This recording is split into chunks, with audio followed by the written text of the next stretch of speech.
you were talking about the 15 minutes of discipline that you had to get yourself in front of the camera. That actually got me thinking about a strategy that I think I've told you about this, the sticker sprints. So my friend Nick Cizek just was telling me, like, he's kind of off on his own too. So I talked to him and he was like, well, when I was going to get my PhD, I figured out that what I needed were blocks of uninterrupted time, but I didn't need it. So it was like a huge block. I needed something that would be accomplishable. So what I do is I turn off all of my email, my text messages, any way to get a hold of me. And I set a timer for 45 minutes. And then once I hit the button, then I'm only working on whatever that thing was in front of me. And then at the end of 45 minutes, I am totally comfortable with being halfway through a sentence, but I stop as close to that as I can because now I've got something to hang on to, like to come back to and grab onto. I like that. I don't finish it all the way out. Like intentionally not finishing it. Right. That's interesting. And so then if you do 3 sets of 45 minutes, you get a sticker.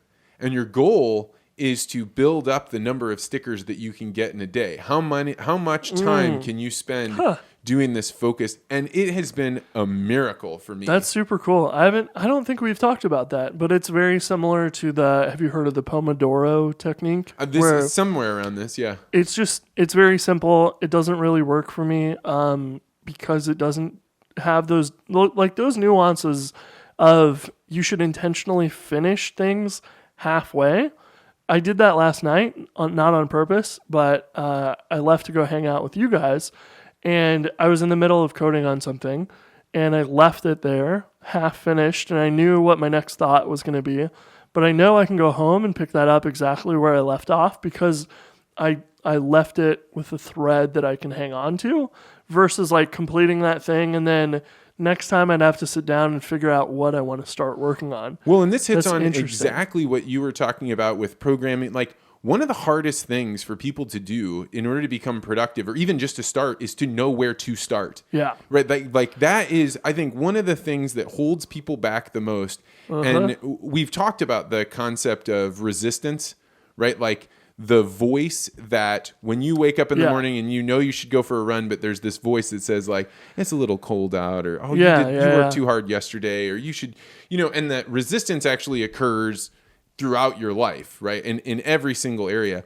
I think that resistance is the highest, and I think it's good to name it, on projects where I don't know where to begin. Yeah. So the idea of just like, I'm going to start and be totally fine with not knowing where this thing is going and building from there. Absolutely. I know I've told you the story before, but there was a guy that he did this thing called rejection therapy.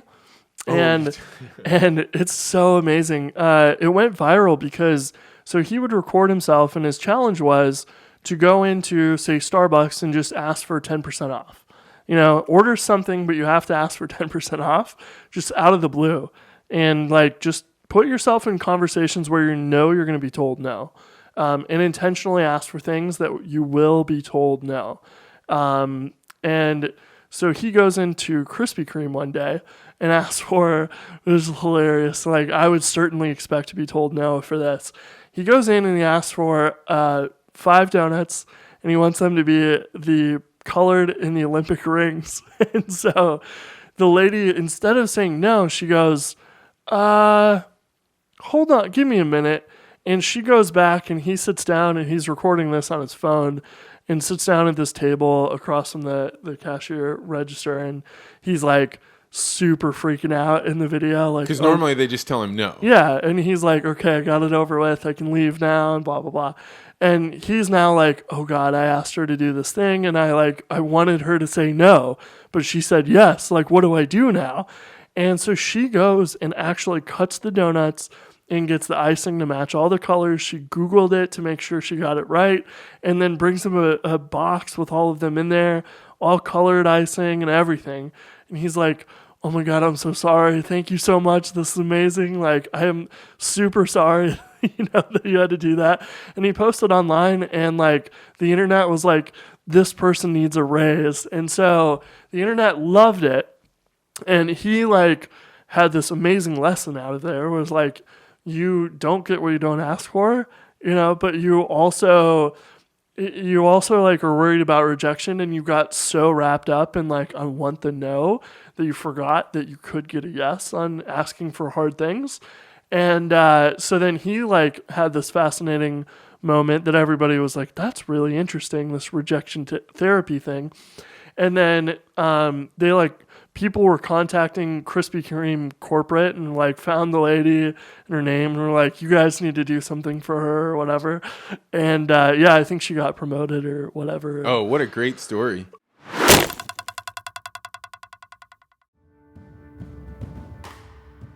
Thanks for watching this podcast short. You can find the rest of the interview on my channel. If you like this video, I hope you'll hit the like button and consider subscribing.